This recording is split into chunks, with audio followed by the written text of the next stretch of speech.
Hey there folks, welcome to Spectrum Pulse. We talk about music, movies, art and culture, and here's one of the big ones. We're going to be talking about the newest album from Taylor Swift called Reputation. It's hard not to feel a little sick of Taylor Swift at this point. And when I say that, I'm not really referring to the music, but more the media circus and the whole controversy. The celebrity feuds, the fan wars, the overanalysis of her artistic persona and image by critics and journalists fascinated by the inherent contradictions that have run rampant through her career. And that's not even touching on the relationship drama and the TMZ-esque gossip mongering that I end up having to care about because it'll inevitably show up in the music. And since her image has been so micromanaged within an inch of its life and her publicity is so carefully regulated, it's hard not to get the sneaking suspicion that all of it is so carefully crafted as to not represent a shred of anything all that real. All so much artifice but no real human core to it. And you know, it really didn't used to be like this. I'm not going to say that Taylor Swift's pop country roots were always felt the most authentic, but there was a level of balance and craftsmanship that went into her first three albums, especially Speak Now, which remains her best album, that represented a fascinating contradiction for her. The hardworking, perfectionist musician behind the scenes that could somehow also represent and speak to the American every girl, because on some level, it still did fit a lot of her experiences. But starting with Red and continuing on to 1989, that balancing act became even more precarious, as her fame and image not only overtook a lot of the music, but also more of her artistic identity. Her songwriting had always had a limited scope, but her transition to pop added layers of gloss to the every girl image that became less relatable to the common girl and more striving for symbolic iconography. She wasn't your every girl best friend anymore, but the hyper-modern American girl ideal that these fans wanted to look up to, complete with the ambiguous moral center that began curdling in slow motion. We'll come back to that. But that balance comes at a price. If you're trying to be that defining archetype and yet you don't really have a stable core of ideals, everyone else can project their image of what they think you are on you, and if you refuse to ground yourself or take control of your narrative, the negative projections will inevitably overrun the positive. Now, for an example, as I've said a number of times in the past, I am not a big Beyonce fan, but one reason why Lemonade remains her best album is that it took all the Queen Bey image and humanized the hell out of it. By grounding the narrative and image in something real, she made it so much more powerful and resonant. Whereas with Taylor Swift, it felt like we were going in the opposite direction. The ground sliding away, so at best she became representative of a catty, thin-skinned control freak of an artist, and hey, nothing really wrong with that, you get that with a lot of musicians. Or at worst, like the projection of white female victimhood, or a projection of far-right leaning authoritarianism. Now, I'm not saying that she is any of these things, but the more you lose control of your artistic narrative and can become anything to anyone, the text version of yourself, the more these alternative viewpoints can take root in your art. And hence, we have Reputation. And I'll be straight with you, I didn't expect this to be good at all. Look What You Made Me Do is a terrible song that gets worse with every listen and sees her try a heel turn and not remotely stick the landing, or maybe even succeeding a little bit too well at owning the more pronounced negative elements to her narrative. But I will say I was intrigued by the potential of a record like this. If Taylor Swift were trying to set the record straight, return some real humanity to her image, warts and all, and give some definition to that artistic identity, there could be some potential here. I was intrigued. On the other hand, I wasn't exactly looking forward to the artistic contortions that Taylor Swift would have to make, especially with all signs showing that the music itself wasn't going to be all that interesting or compelling or outside what we would typically hear on the mainstream. But you know what? We've danced around this long enough. This review's going to go long enough as it is. What did we get on Reputation? Honestly, I think we're all too close to this to really tell. And that's not something I typically say about any records, but the more I listen to Reputation and its glaring issues of tonal whiplash and production inconsistencies and framing issues that made me want to tear my hair out, and yet I was all the more certain I didn't hate this album, the more that I felt that Reputation would probably read a lot more cleanly with the benefit of distance or maybe a couple of years. I'm not saying it would be better. Indeed, I can't say Reputation is a good record, and for some fans, I can see this being a breaking point for them. But for as fundamentally broken as this album seems to be, a contradiction of insane calculation balanced with a frontwoman trying to control a narrative that long ago flew off the rails, I predict music historians will have a field day discussing this record in 5 to 10 years. Let's just say that. And so, to make any sense of this now, we need to start off with the content. Because you know what, on paper, there is a seed of a good idea here. People, including myself, have characterized Taylor Swift's recent singles as a bit of a heel turn, but that's not really the case here. Following from 1989, you could have seen some of this coming in that she was more willing to tilt into a more negative image of herself. And you know what? Getting a snapshot into the whirling, cacophonous, and yet highly staged world that Taylor Swift probably inhabits, full of contradicting expectations,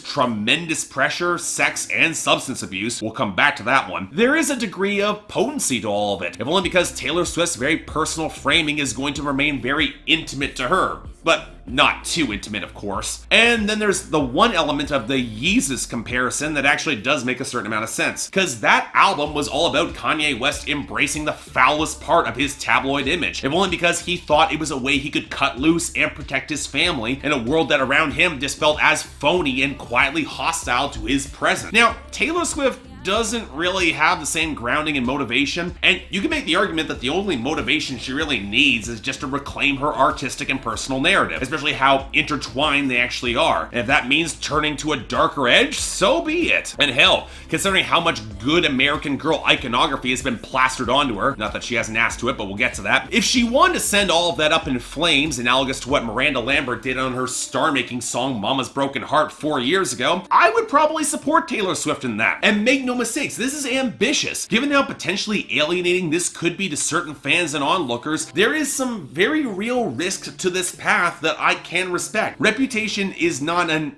easy record, for lack of better words. So okay, powerful idea at the core, world-class songwriters and producers behind her, all the tools are in place to potentially make this work, and yet almost immediately Reputation just goes wrong, and it comes down mostly to the framing and the context. For one, while I understand Swift's desire to reclaim her image and identity, if you have not bought into her cult of personality, and for the record I never really have, your questions will start with her motivation and go from there. If all you know about Taylor Swift is her hits, or you really don't care about her pop culture presence, and fans, I hate to break it to you, but that's the majority of people, the question that you'll hear after a song like I Did Something Bad, or Look What You Made Me Do, or Don't Blame Me will be, okay, what did she do? Who's she fighting? Why is she fighting them? And that's the first huge issue with Reputation, a lack of distinctive lyrical detail. Compared to her years in country music, where her eye for detail made so many of her songs feel more relatable than ever, which is her fundamental appeal, many of these songs work more in iconography than anything that's all that grounded or more real. Now, there are some cursory details around the edges, describing the guys and the alcohol and some details of her surrounding, but the guys, they're all faceless and nameless in the album's actual text, and those accusing her are always a nebulous they. And I can't stress how much of a problem this actually is, because when you're placing so much weight on this artistic pivot and redefinition, and it's being driven by that they, the victim of a witch hunt that drove you to this darker place to come back stronger, well, you'll do whatever you want and you won't care, even though with as many songs as you made about this on this album, you clearly do care, Taylor Swift. Well, I gotta be honest, this is not No Good Deed from Wicked, where the threat and actions are very tangible. It's more murky and indistinct and feels increasingly calculated, and that's not knowing all the truth of the drama, which neuters your sense of raw dramatic tension and any sense of righteous anger that she might have. Then you have to consider that the rest of the songs here, like Don't Blame Me, where she's trying to preemptively justify how all the love that she has made her crazy as she then toys with people, or how on Gorgeous, where she's very much looking to cheat because this guy is just so plainly hot, or hell, go to Getaway Car, where she deliberately refers to herself as a traitor and that she never wins, where in fact she seems to just get out just fine on that song by turning him in. Hell, on This Is Why We Can't Have Nice Things, she doesn't even pretend to offer an olive branch to all the haters, and one hater in particular, which would be absolutely fine if it didn't make her attempts to say that she doesn't love the drama even more nonsensical. But now I'm asking a very new question. What are the stakes for her here? I got no problem with her going through guys, but at this point, I can't get invested in the new relationships. There's been too many of them. Why should I care? And if it's all about her reputation around the world being poisoned after the events of last year, look, she was the one who lost control of that narrative. She doesn't have the moral high ground here, especially when there's an abject refusal to show any deeper self-reflection that we didn't already get on 1989, or actually put some names on wax, or even show the real consequences of what this is all meant for her. And now,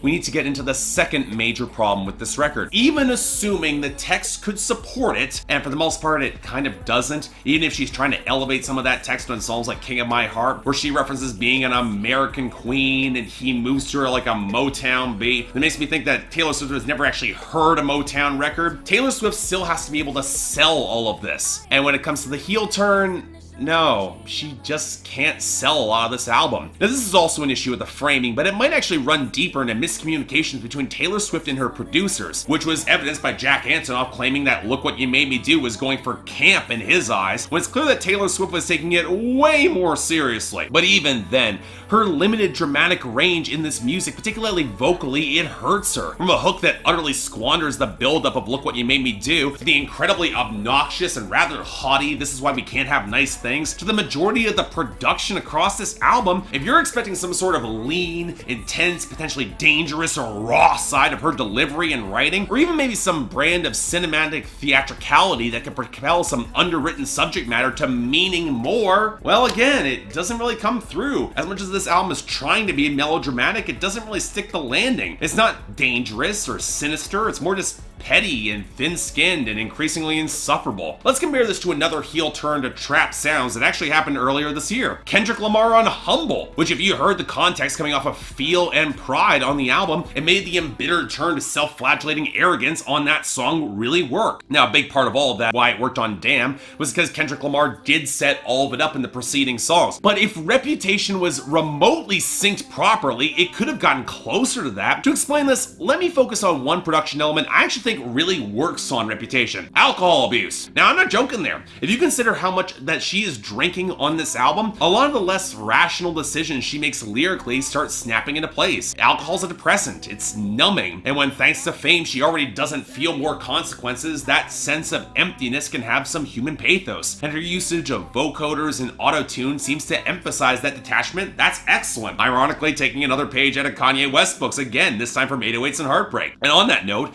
it's also one of the reasons why I think Future fits this album way more on Endgame than Ed Sheeran does, given similar nihilistic, self-destructive impulses that parallel their music. Yeah, Ed Sheeran's flow was decent, but he sounds incredibly out of place against that production with its cracking snares and desaturated melodies, whereas for Future, that's comfortable. And thus, when you get Taylor Swift sinking into swamped-out melancholy on Don't Blame Me and Delicate, where she's nearing her lowest point and that record is actually building some real drama, then you get Look What You Made Me Do, and all that atmosphere that she built goes right out the window. Or take Getaway Car, the best song on this album by a mile, thanks to building some real momentum in a lot of the synth leads and a great key change going into the bridge. And even if I do have lyrical issues I already discussed, I still like the song a lot, most because on an instrumental level, it's basically a Bleachers song, so hi Jack Antonoff, very easy to tell you're co-writing this. But then you throw back to a great second wind to break into this atonal, bassy trap progression with too much auto-tune at King of My Heart. And on that topic, if I were to give any faint praise to 1989 when I reviewed it, it would come that the album's arc flowed more naturally across it. But here,